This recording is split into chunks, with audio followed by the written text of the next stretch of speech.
So ayan mga idol, good morning, good morning. Good morning sa inyo mga idol. So ngayon nandito tayo sa dagat mga lodi, bumaba tayo dito. So ipapakita ko lang sa inyo yung view. At so yun mga idol.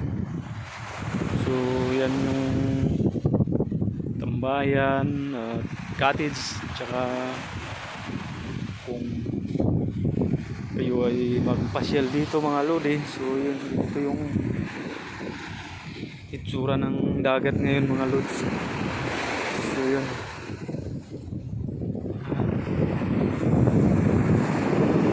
so kalmado siya, hindi siya gano'ng malakas yung alon.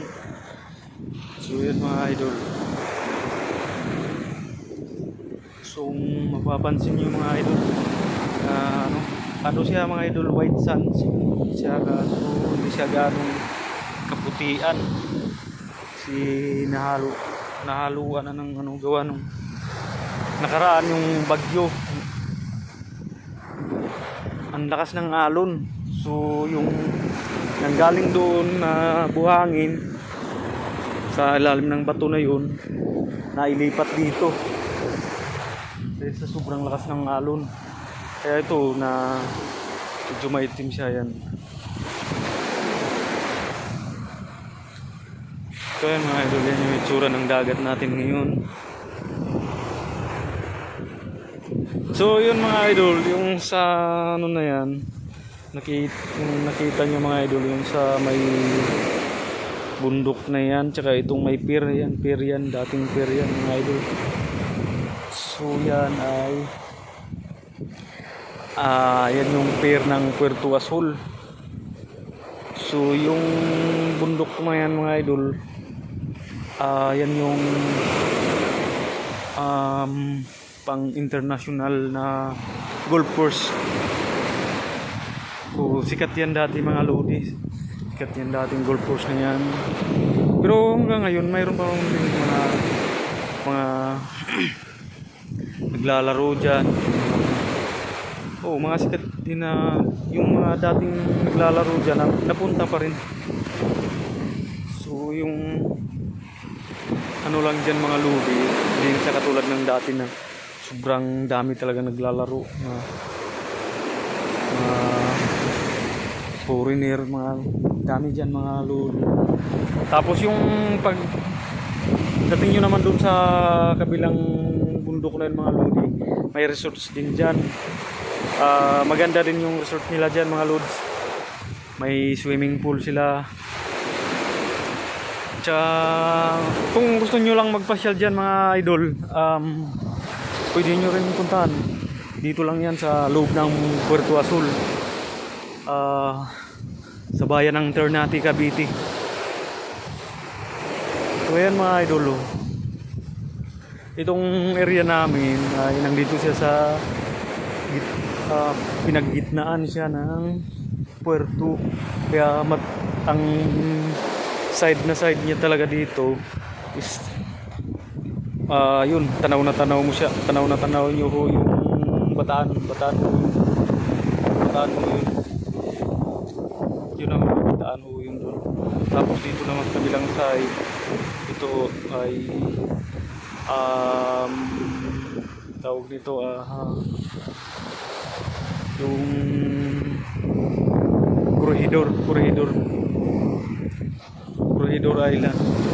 So kung kayo ay mapasyal dito mga lodi,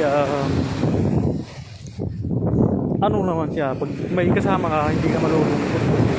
Napakatahimik ng lugar na to mga lods. Medyo may kahigpitan lang din kasi hindi ka basta-basta makapasok kasi mayroon tayong mga tropa doon sa taas nagbabantay din. So yun mga lods. Dito naman din sa kabilang side mga lodi, dito sa likod mayroon din dyang bali bagong resort yan mga lods. Ang pangalan ng resort na yan ay Cool Wave. So kung makikita nyo yung iba kasi nagbibigay ng flyers para makilala yung Cool Wave. So, ewan, pero may, alam mo ako na ano na rin yan nila yan sa ano sa Google yata na ano na yata. Tsaka may nagba-vlog na rin diyan sa ano na yan sa resorts na yan. So